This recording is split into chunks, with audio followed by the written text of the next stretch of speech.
Welcome to মনোবল global academy, the hub of scientific happiness. প্রেমে ব্যর্থ হলে কী করবেন এখানে বলা হয়েছে।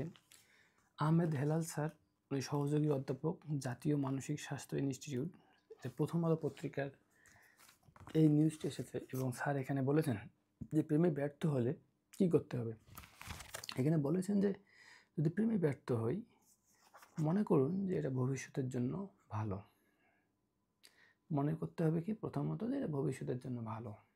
তারপর দ্বিতীয়ত, এই অবস্থায় স্থায়ী নয়। হয়তো এখন ব্যর্থ হয়েছেন, এটা আবার ফিরেও আসতে পারে, না আসলেও নাই, কিন্তু এই অবস্থা স্থায়ী না। এখন খারাপ লাগাটা ওটা ভালো হয়ে যাবে।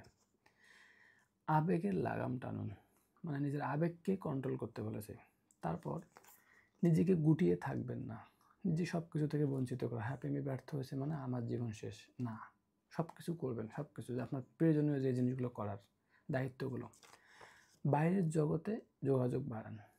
বাইরের জগতে মানে কি, আপনার যে কাজটা, আপনার যে গণ্ডিটা, এর বাইরেও আপনি যোগাযোগ করেন, সবার সাথে যোগাযোগ করে কাজটা যেটা যা আপনার যে দায়িত্ব, যেটা আপনি করেন, সেটার থেকে শুরু করে আরও অনেক কিছুর সাথে ইনভলভ হন। এই সময় নতুন কিছু শেখা, নতুন কিছু শেখার কথা বলা হয়েছে। বেড়াতে চলে যান, এক জায়গা থেকে আরেক জায়গায় চলে যান। তারপর নতুন নতুন মানুষের সঙ্গে মিশুন, এ কথা বলা হয়েছে। ভাবুন, প্রত্যাখ্যান হয়েছেন, এটা একটা জীবনের অভিজ্ঞতা মাত্র। তারপর নিজেকে বিচার করবেন না, হ্যাঁ আমার এটা অপরাধ, হ্যাঁ আমি খারাপ, আমার ভবিষ্যৎ ভালো হবে না, না এভাবে ভাবা যায় না। দায়িত্ব আছে বন্ধু বান্ধবদের সাথেও, মানে কি আপনার জীবনটা শুধু আপনার না, আপনি বন্ধু বান্ধবদের সাথেও সময় দেওয়া, তাদের সাথে মেশা, তাদের কাছ থেকে শিখতেও পারেন আপনি অনেক কিছু। প্রতিহিংসা করার না, যে আপনাকে প্রত্যাখ্যান করেছে, যে আপনাকে শেখা দিয়েছে আমরা বলি, তার প্রতি কোনো অপরাধমূলক কাজ, তাকে হিংসাত্মক কোনো কিছু করা যাবে না।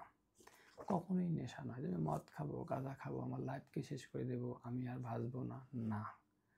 এবং উনি আরও বলছেন যে বা যারা এ বিষয়ে দক্ষতা আছে তাদের সহযোগিতা নেওয়া করি, যে আমি প্রেমে ব্যর্থ হয়েছি, আমি জীবনে কখনো আর ভালো থাকবো না, আমার জীবনে সুখ আসবে না, শান্তি আসবে না। গবেষণা বলে যে না, এটাকে স্বাভাবিক দৃষ্টিকোণ থেকে দেখতে হবে। ভালো থাকবেন সবাই, থ্যাংক ইউ।